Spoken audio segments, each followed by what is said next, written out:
But there are a few whistleblowers who've brought private cases and can't be gagged. I set out on a trip across America to find them and discover how the greatest heist in history happened and who'd pocketed the cash.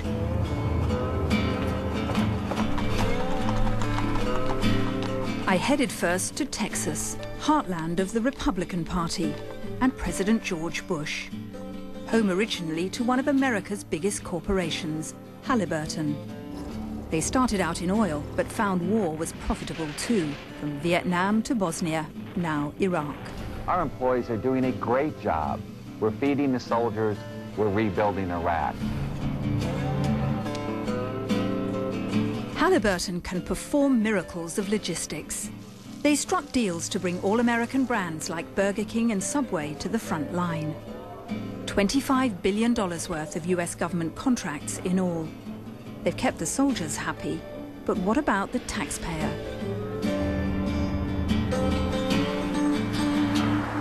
It was in Texas that I met another whistleblower. His job was to keep an eye on the catering contracts. Barrington Godfrey was an auditor for KBR, the Halliburton subsidiary which fed the troops so well. I was told, don't worry about the cost of these things. Don't worry about it, whether it's competitive or not. This is what's important. We have to have cash flow. With most contracts, you agree a price before you start to encourage efficiency. But in Iraq, most contracts were cost plus. Whatever KBR spent, their costs would be covered, plus a percentage on top. That's the KBR arrangement with the government. It's cost plus.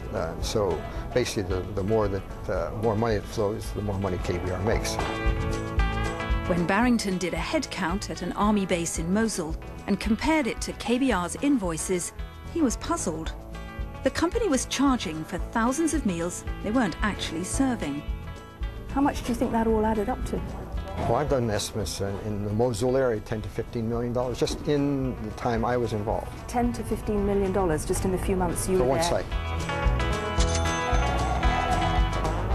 The more that Halliburton claims to spend, the more it can bill to the government. As one of our clients testified before Congress, her boss told her, don't worry about it, it's cost plus, baby. And the more they bill, the more they make. How did Halliburton win such fat contracts in Mr. Bush's war? Bad-looking birds.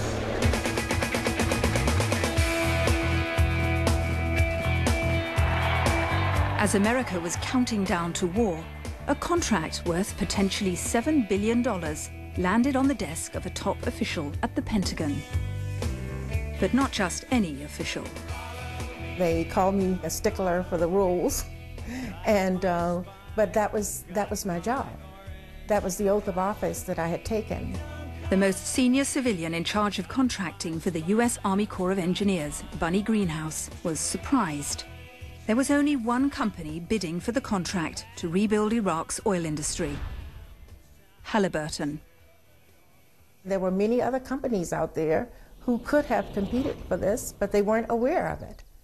And that was not being fair, you know, to those contractors, and it wasn't being fair to the government, because we want to make sure that we're getting best value. Pentagon officials told her not to worry. The invasion was imminent. It justified the lack of competition. Bunny objected. Halliburton should only get a short-term contract, she said, not a 5-year option. But she was overruled. Federal law tells us that we must conduct the business of procurement with the highest degree of integrity, beyond reproach, and with preferential treatment toward none. Toward none? Toward none. And is that what was happening? That is not what was happening. And I questioned that. I questioned what I saw were potential conflicts of interest. Join me in a warm, thunderous Fort Hood welcome for the Vice President of the United States, Richard Cheney. There was, of course, something special about Halliburton, something controversial. Dick Cheney.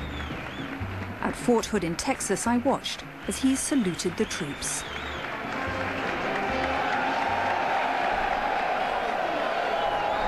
On the ground in Iraq during all of 2007, you amassed a superb record.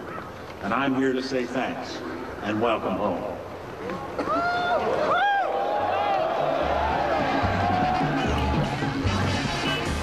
Mr. Cheney was the boss of Halliburton before he became vice president and architect of the Iraq War. Oh, and he was once defense secretary too, in charge of the Pentagon. Well, let me tell you about Halliburton, the company I ran. I'm very proud of what I did at Halliburton. The people of Halliburton are very proud of what they've accomplished, and I frankly don't feel any need to apologize for the way I've spent my time over the last 5 years as the CEO and chairman of a major American corporation. So could the vice president be linked in any way to Halliburton's profitable relationship with the Pentagon? Yeah, baby!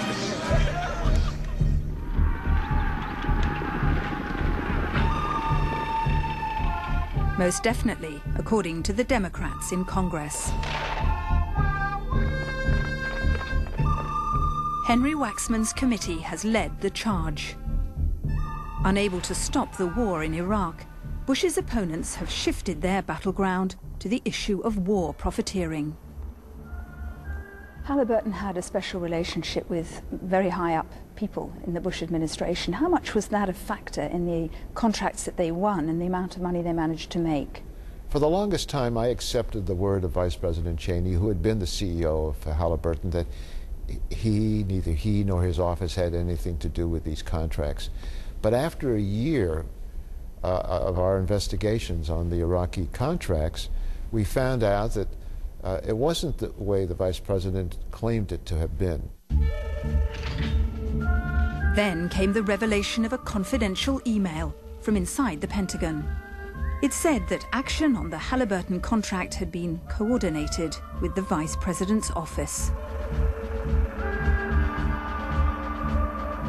The confirmation of that contract was by a group which included Vice President Cheney's chief of staff.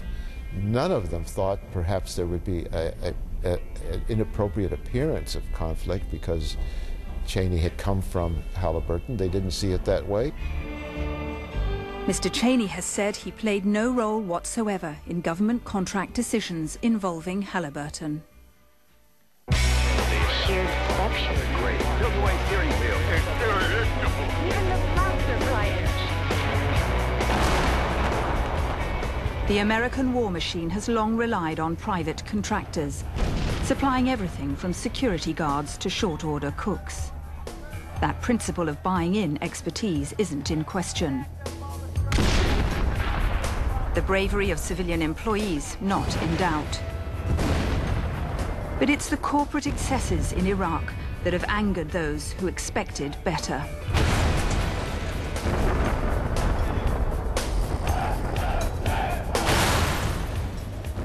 The KBR auditor, Barrington Godfrey, got back from leave after a suicide bomber attacked the Mosul base. He found out that a KBR supervisor had used the bombing to milk the government of an extra $1 million in unnecessary charges. This was the most disappointing part of my KBR career, that somebody would take advantage of such a tragedy, where I think there were at least 23 people killed, including U.S. soldiers, contractor staff, and KBR staff were killed. You've heard a lot about Halliburton lately. Criticism is okay. We can take it. Criticism is not failure. Our employees are doing a great job. We're feeding the soldiers. We're rebuilding Iraq. Will things go wrong? Sure they will. It's a war zone. We're serving the troops because of what we know, not who we know. Halliburton, proud to serve our troops.